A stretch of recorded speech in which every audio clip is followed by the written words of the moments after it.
Hi, I'm Gareth. I actually help run two CSAs. So Canalside, we grow on about 10 acres. We've just bought another 2 acres just recently, so 12 acres. We do about 160 shares a week at the moment, and we'll probably stick around about that, hopefully. Yeah, and we're basically a community business on 5 acres, modelled very closely on Canalside. We grow on, as it says on the tin, 5 acres. Currently doing about 90 shares a week for people. We need to expand it a bit to get a bit more money in, really, to make the business a bit more comfortable. Both CSAs were really driven by the local, seasonal and organic angle. So we're both, that's what we concentrate on. We don't buy stuff in. So my brief today really was to give you a kind of brief overview of the governance and management of CSAs as I see it. But there's a bit of a caveat really, is that all CSAs are different, of course, and people have different kind of aims and objectives, and that's fine. I mean, one of the strengths of the CSA movement really is the kind of diversity of the movement. I see that as a kind of strength. But I think however you approach your CSA, really, the key to it is having a clear idea of what you're doing and what you're setting off to do. Although many CSAs have kind of different visions and objectives, to me, CSA really is about sharing the risks and rewards of farming, really, with the community, however you define that, and getting people involved and actually taking some risk with you with farming. My personal opinion will be, at first, to keep it quite simple. Just the first statement there is really with 5 acre and Canalside, but really how we set off to do was grow local, seasonal and organic fruit and veg for people. That's what drove us. And underlying that was the idea of, you know, fair shares for all, so a fair wage for the farmer, but also a fair recompense for the consumers, if you like. So fair trade, I guess. So we had a fairly clear idea when we set off what we were trying to do. You know, we weren't, in a sense, trying to save the world. You know, we're not the solution, but we are part of the solution, you know, so that's kind of how we set off doing things. But I've heard here as well a lot of people talking about educating the community about farming, and that's fine as well. And that was, in a sense, that sets about how you construct your business model and things, what your core objective is. Another important thing for us was providing access to seasonal activities on the land for the community. And so that was built into our business model as well. So, I mean, whatever your business models, I think you ought to, well, we certainly spent quite a bit of time discussing around it and just trying to get clear what it was we were actually trying to do. So that then led us on really to thinking about the company structures and how you structure yourself. And once again, in Britain, there's a huge range of different company structures that you can use. To me, the important point really is, don't let this become an impediment to starting up. And in the case of both Canalside and 5 acre, we actually just went for the simplest community structure available. After all, the company and how you run it is really about the interactions of the people within that company. That's what you want to spend your time on, not worrying about the exact legal structure that might fit your company. I mean, British company law is very flexible in how you run your company, as long as you obey a few of the laws, a few simple laws, really. So I've just listed a few companies there that are quite popular with CSAs. I mean, the important thing to recognise is that whoever you list as the directors will be legally responsible for that company, and they're answerable in effect to HMRC and Companies House, sort of companies law. Having said that, some people also run as sole traders, but I'm not going to discuss that here, but that is essentially employing yourself as to run the company. Not for profit, limited by guarantee is the simplest form of company you can have. In a sense, we've started off at Canalside with that structure. Community interest company was introduced by the Labour government. I can't remember, it was around the turn of the century, wasn't it? So it's similar to a not-for-profit company, but it has a community benefit obligation, which means that you have to fill in an extra form, which basically justifies your existence socially. So you're delivering some sort of social benefit. Then there's various types of co-ops and things, which might or might not be companies limited by guarantee.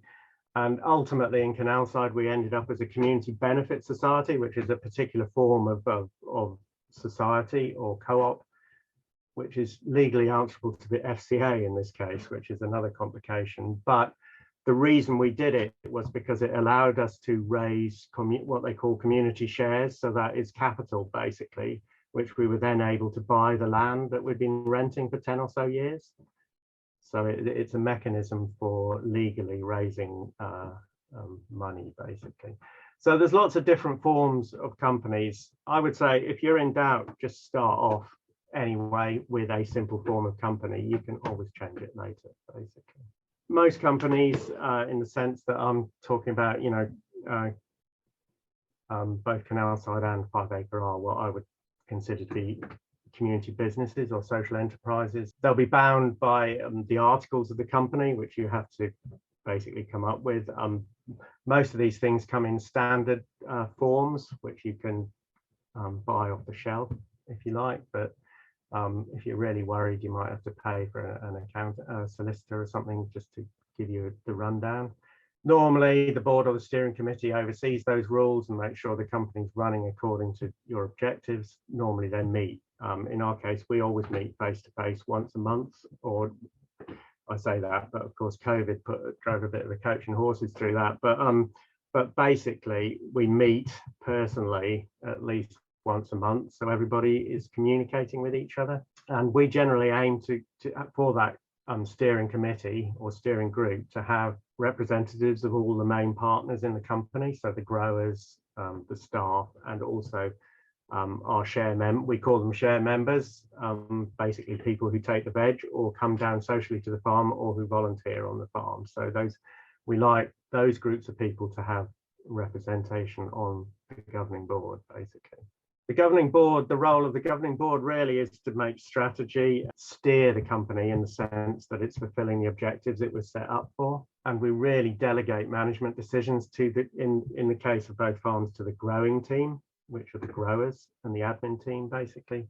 It's quite important. I mean, obviously, when we started up, the steering committee was obviously really involved in the farm and taking a lot of management decisions, but after a while, that kind of becomes unproductive because it is actually the growers and the admin people who know in detail, the details, what varieties work best and all the rest of it. So they really ought to be the people managing the company, and they are accountable to the board for that, basically.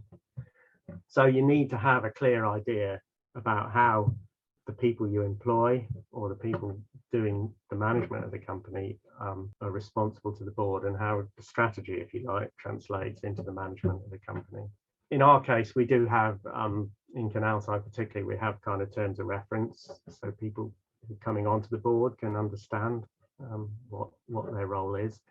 And likewise, we have terms of reference for the staff group, so they understand what their roles and responsibilities are, basically. I think the key to it all really for me is, and the thing I really learned was prepare a concise, realistic business plan. And I'm not talking about 40 sheets of A4 here.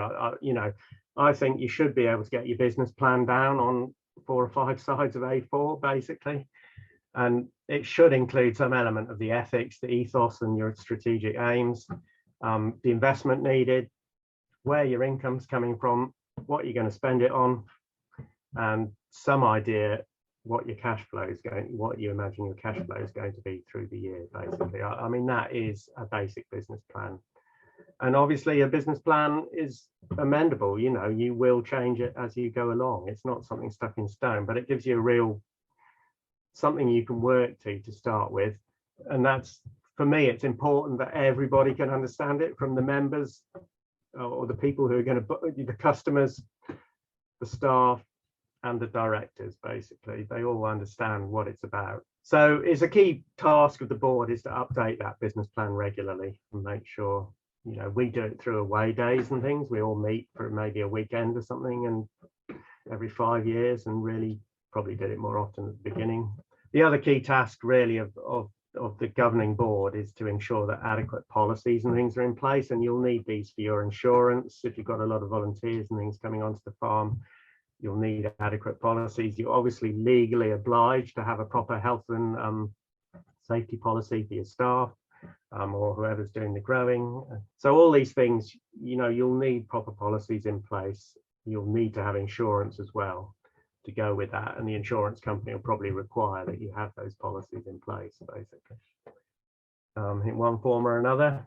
So the way we work the governance, we have board meetings, as I've said, once a month, where we have a clear way of reporting back on key factors. I mean, these are called, in business jargon, these are called all sorts of things like, dashboard reports or whatever. But basically, in every meeting, we have a set format where we get through, the growers tell us what's happening, the finance person says what's going on, the membership person says how many members there are and whether it's going up or down and if we need to take any action.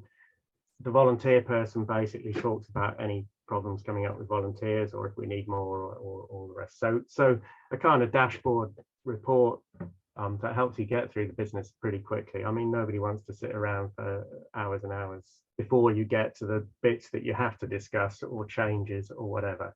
The other thing is we're quite transparent to our members. We have a big AGM every year where we show them directly the money we've spent and what we've spent it on, tell them how we plan to spend their next year's money, and we discuss things like whether we need to put the prices up, what the growers' wages are, and things like that, and try and really explain the rationale of what's going on the farm and what's involved in farming, basically. We're accountable to our members in other ways. I mean, we run frequent surveys. We will stand there and talk to them all as they come and pick up their veg on the farm. And we ensure there's a really good range of social events on the farm. We usually have a big event in each part of the calendar year, so spring, summer, autumn, and winter, where we try and get as many members as possible down on the farm to get involved in some work, but also some celebratory aspects. We'll always have a meal or a party or something like that. So that's kind of shades into the management, some sort of staff management group, which might in practice just be the growers or whatever. On both farms, we do have, in our case, we have growers, we have an admin person, very part-time, and we have a bookkeeper, basically, also part-time. They all meet regularly once or twice a month to kind of keep on top of what's going on. But the key tasks of that management team are basically to grow the stuff, obviously, make sure that the organic certification rules are adhered, and also organising the work days, sort of when volunteers come on farm and managing that. The growing team, storage, pickup and distribution might need to be done in various different ways. In our case, all our veg is picked up on farm, basically, so people come down, weigh it out themselves and take it away.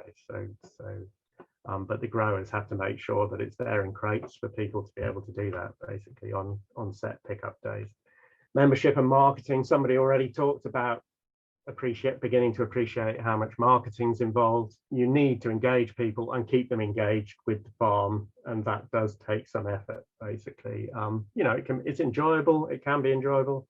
And there's a lot of things we do, we have newsletters, we have events, we run open days, we have stalls at local festivals. So just generally keeping the profile of the farm quite high up in the community's eyes. Then there's the bookkeeping, administration, everything, that basically somebody on the staff has to make sure that people are paying and reconcile it against the bank every month, so problems don't build up, and basically make sure the invoices and everything else are paid as you go through the year. And then increasingly we're finding we need somebody to kind of help organize volunteers and basically interact with volunteers and look after their welfare as well, basically, so they have a valid experience on the farm and learn what they want to learn from their volunteering, basically, or get out of it what they want. In some cases health and stuff like that as well. So that's a very basic overview of how I look at the governance of Canalside and 5 Acre. Basically have a clear vision and idea of what you're doing, understanding the motivation of members and volunteers and striving to keep them involved in the farm, understanding and keeping control of your growing costs. I think that's really important, and being focused on producing good quality veg. I mean, that is of paramount importance. You need to keep the veg of good quality, good quantity to keep people on board. Providing quite a lot of social opportunities on the farm, making sure that doesn't impact on the veg growing. Understanding the finances. In our case, we only take grants for capital investment. We don't take any grants for running costs on the farm. And, you know, once again, that can change. You know, right at the very start, you might want to, you might be taking grants, but I mean, the important thing to me is to not let that distort things like your wage structure. Just because you can write higher wages into grants doesn't necessarily mean you ought to, basically. Because when you come to the end of that grant period, then you're going to have to be running the company on the money that's coming in, basically. Keep it light touch and fun, basically. You know, don't preach to people. People come to CSA for all sorts of reasons, and you can't assume they're the same reasons as why you set up the pit CSA, basically, by a long shot.